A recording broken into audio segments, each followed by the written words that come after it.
우리가 이런 질문들을 가끔 하게 됩니다. 꿈이 무엇입니까? 라는 이런 질문들이죠. 특히 우리 젊은 세대들에게 이런 질문은 참 익숙하게 들려지는 그런 질문입니다. 꿈이 무엇이냐고 물어볼 때에 이런 대답을 듣습니다. 평범하게 사는 것이 꿈입니다. 그런데 이 말을 들을 때마다 이런 생각을 하게 되죠. 평범하게 사는 것만큼 이루기 어려운 꿈이 없는 것 같습니다. 평범하게 산다는 것, 그것은 참 어찌 보면 쉬운 말인 것 같지만 평범하게 산다는 것이 참 또한 우리에게 어려운 일일 수 있다라는 것을 생각하게 되더라는 것이죠. 말은 쉽지만 평범하게 산다는 것은 참 많은 것이 갖추어져야 하고, 평범하게 산다는 것은 참 많은 것들이 이루어져야 가능한 것들이 또한 평범한 삶입니다. 사람과 사람이 일반적으로 삶을 공유하고 서로 간에 함께 누리며 살아가는 것, 또한 이 일상을 평안하게 누리며 살아간다는 것은 우리에게 참 큰 행복이지만 그 행복을 갖추는 것은 쉽지 않은 일이다라는 것이죠. 오늘 예레미야의 말씀을 우리가 보면서 하나님은 이스라엘의 그 멸망을 계속해서 하나님은 이것을 이루어 가실 거다라는 것을 말씀 가운데 보여주십니다. 하나님의 진노와 하나님의 멸망은, 이스라엘을 향한 징계는 계속해서 하나님의 확정된 마음으로 보여집니다. 그런데 오늘 이 하나님께서 예레미야 선지자에게 이전과는 조금 다른 예언을 하고 있다는 것을 오늘 우리는 본문 가운데 발견하게 되더라는 것이죠. 이스라엘 백성과 하나님의 단절, 하나님과의 관계가 끊어진 가운데 하나님은 오늘 이 예레미야 선지자를 향하여서 예언할 것을 명령하시는데, 이제까지 예레미야 선지자가 했던 예언은 말로써 했던 예언이었습니다. 선지자가 무엇입니까? 선지자가 어떤 일을 하는 사람이죠? 하나님의 말씀을 이 당시에 대언하는 사람이었습니다. 그런데 오늘 하나님은 예레미야 선지자에게 무슨 요구를 하고 있냐면, 말을 전할 것을 요구하는 것이 아니라 하나님께서 하시는 말씀을 행동으로 보여줄 것을 요구하고 계시다라는 사실이죠. 2절 말씀을 보게 되면 너는 이 땅에서 아내를 맞이하지 말며 자녀를 두지 말지어다. 이거 어떤 것입니까? 말을 전하는 것이 아니라 행동으로 하나님의 뜻, 하나님의 의도를 전달할 것을 보여주고 계시는 것입니다. 이 선지자라는 것, 어쩌면 이것이 또한 예레미야에게 국한된 것일 수도 있지만 우리는 먼저 오늘 이 말씀을 보면서 이런 생각을 좀 해볼 필요가 있습니다. 하나님의 말씀을 우리가 말로써 전하고 말로써 표현하는 것은 어쩌면 조금 더 쉬울 수 있습니다. 그런데 오늘 하나님은 예레미야 선지자를 통해서 너의 행동을 통해서 이것을 보이라 라고 말씀하시는 것은, 하나님의 말씀을 단순히 우리는 입과 입으로만 전하는 것이 아니라 어떻게 보여줘야 되죠? 삶의 모습으로 또한 나타나야 된다라는 사실, 그리고 이것이 더욱더 명확하게 전해질 수 있다는 것을 하나님은 예레미야 선지자를 통해서 이스라엘 백성들에게 보여주고 계시는 것입니다. 말로만으로 설명하는 것이 아니라 어떠한 액션을 통하여서 더욱더 명확한 하나님의 의도를 전달하고 있는 것을 우리가 보게 되더라는 것이죠. 자, 그렇다면 하나님께서는 오늘 예레미야 선지자를 통해서 어떤 행동을 보여주기를 요구하고 계시는지, 그 행동이 보여주고자 하는 하나님의 그 원하시는 행동이 이스라엘 백성들에게 전하는 어떠한 의도인지를 오늘 우리는 한번 살펴보기를 원합니다. 첫 번째는요, 아내를 맞이하지 말고 자녀를 두지 말라, 이렇게 명령하고 계십니다. 2절 말씀을 보니까 너는 이 땅에서 아내를 맞이하지 말며 자녀를 두지 말지니라. 아내를 맞이하고 자녀를 둔다는 것이 고대 사회에서는 이 사람들에게 있어서 가장 큰 축복의 한 장면입니다. 결혼을 한다는 것, 그리고 아이를 갖는다는 것. 우리는 아브라함의 때를 한번 생각해 볼 수 있죠. 사라라는 여인과 결혼을 합니다. 그런데 100년이 지날 동안 아브라함에게 자녀가 없습니다. 아브라함의 인생에 있어서 가장 큰 고민, 100년의 인생의 가장 큰 고민은 바로 이 자녀가 없음이죠. 그래서 하나님 앞에 때로는 이 아들이 없음에 얼마나 많은 실망을 하고, 무엇보다 하갈이라는 여인을 통해서 이스마엘을 낳지만, 그러니까 하갈이라는 여인을 통해서 이스마엘이라는 자녀를 얻기까지 할 정도로 이 자녀에 대한 문제는 이스라엘 백성이 굉장히 고대 사회의 큰 축복의 한 장면이었습니다. 그런데 하나님은 명령하시죠. 아내를 맞이하지 말고 자녀를 두지 말라. 이것은 단절된 이스라엘 백성에게 하나님께서 내리시는 저주와도 같은 명령이었습니다. 아내를 맞이하지 않는 것, 자녀를 낳지 않는 그 예레미야의 행동을 통해 이스라엘이 겪게 될 상황을 하나님은 더욱더 명확하고 선명하게 보여주고 있는 것이죠. 3절에 보니 이곳에 낳은 자녀라고 하면서 낳다라는 단어를 사용하고요.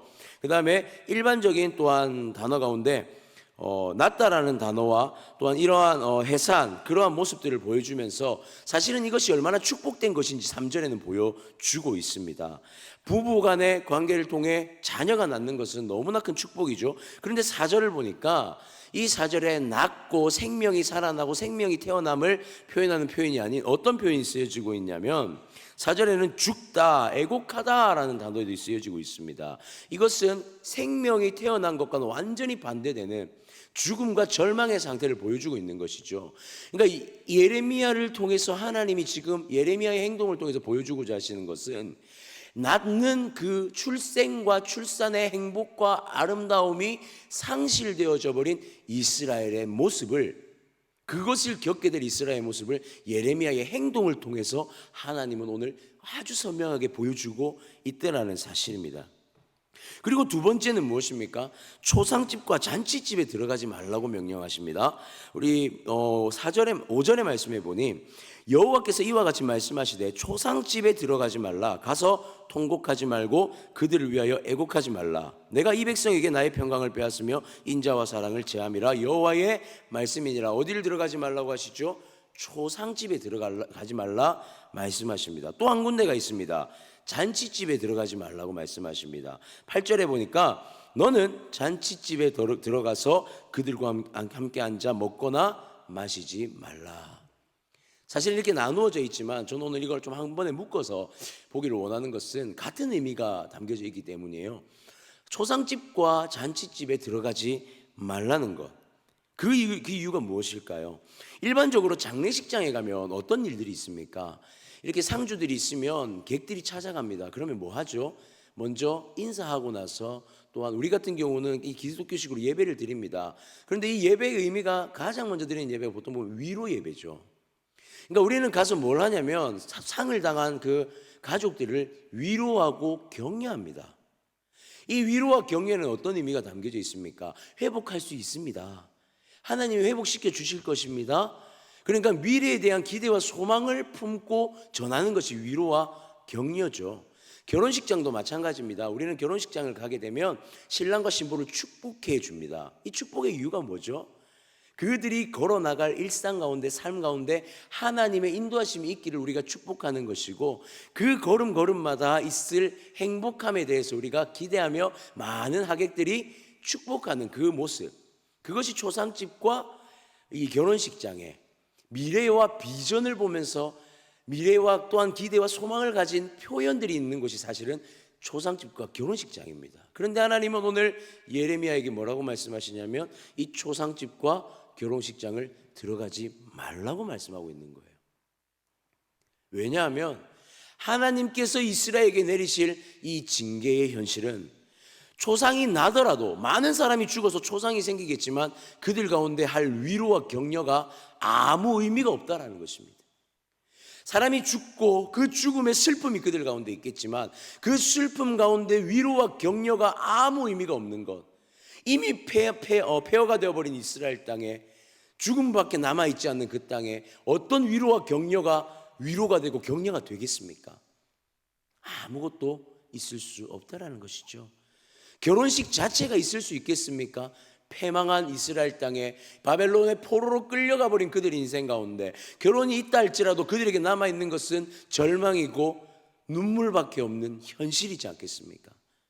너의 미래를 축복해 라고 하는 그런 축복이 과연 이스라엘 백성들에게 지금 있을 수 있겠냐는 것이죠. 하나님 오늘 예레미야 선지자에게 초상집에 들어가지 말고 결혼식장에 들어가지 말라, 잔치집에 들어가지 말라 말씀하시면서 너희에게 그 어떠한 미래도 없을 것이다 라고 하나님은 분명하게 선을 긋고 단절된 이스라엘 백성과 하나님의 관계가 어떤 저주와 상태로 보여지게 되는지를 분명하게 보여주고 있다는 사실입니다. 왜 이런 일이 일어납니까? 이 패망과 멸망, 사실 우리는 그리스도인으로 살아가면서 고난이라는 그 단어가 우리 가운데 있습니다. 그럼에도 우리가 소망을 품을 수 있는 것은 바로 이 5절에 하나님이 말씀하시는 평강이라는 단어가 우리 삶에 있기 때문에 우리는 믿음의 걸음을 걸어갈 수 있습니다. 고난이라는 상황에도. 그런데 5절의 말씀을 보니까 이들에게 무엇이 사라졌습니까? 하나님의 평강을 하나님께서 거두어 버리셨다 말씀하십니다. 또한 인애, 인자와 자비, 하나님의 인자와 사랑이 거두어졌다 말씀하시죠. 그들의 인생에 소망이 없을 수밖에 없는 것은 하나님의 평강, 샬롬이 사라진 것입니다. 또한 하나님의 인자와 사랑, 하나님의 품으심과 긍휼히 여기심과 불쌍히 여기심의 마음이 사라진 것이죠. 헤세드가 사라진 것입니다. 이것이 없는 이들에게 남은 것은 절망과 탄식밖에 없었다라는 것이죠. 사랑하는 성도님들, 이스라엘 백성이 하나님께서 주시는 그 저주, 하나님과 단절 가운데 이스라엘 백성이 경험하게 되는 저주는요, 일상의 상실입니다. 어쩌면 우리가 아주 평범하게 누리고 있는 이 일상, 아침에 눈을 뜨고 이렇게 새벽에 나와 기도하고 아침을 먹고 출근하고 일상을 보내는 그 모든 일반적인 시간들, 우리는 너무나 당연하게 누리고 살아가죠. 그런데 하나님이 이스라엘 백성에게 무엇을 상실케 하십니까? 이 너무나 당연한 일상을 제거해 버리셨다는 사실이에요. 여러분, 하나님과의 단절이 가져온 결과입니다. 사랑하는 성도님들, 우리의 일상은 당연한 일상이 아니라는 사실을 기억하시기 바랍니다. 우리가 살아가는 일상은 하나님의 평강, 하나님의 샬롬이 없이는 절대로 누려질 수 없는 일상입니다. 우리의 일상은 하나님의 인자와 사랑이 없이는 결코 얻을 수 없는, 맛볼 수 없는 그러한 일상임을 우리가 기억해야 할 줄 믿습니다. 우리는 어쩌면 너무나 당연하게 누리는 일상, 그래서 어쩌면 그 일상 가운데 하나님을 기억함도 잊어버릴 때가 있고 하나님을 생각함도 내려놓을 때가 있는데, 우리가 이 시간 하나님 앞에 말씀으로 다시 회복해야 할 것은 하나님께서 주신 이 일상은 하나님의 온전한 선물이라는 사실, 우리가 그것을 기억해야 한다는 사실이에요. 하나님께서 주신 일상을 우리는 어떻게 누리고 살아가고 있습니까? 그 일상을 너무 당연하게 그저 나의 소유로, 나의 시간으로, 나의 것으로 만족하며 살아가고 있지는 않습니까? 이스라엘 백성의 폐해는 바로 그것이었습니다. 자신들이 누리고 있는 일상이 하나님의 은혜란 사실을 잊어버리고 살았다는 거예요. 그래서 하나님은 그 은혜의 일상을 상실케 하셨다는 사실입니다.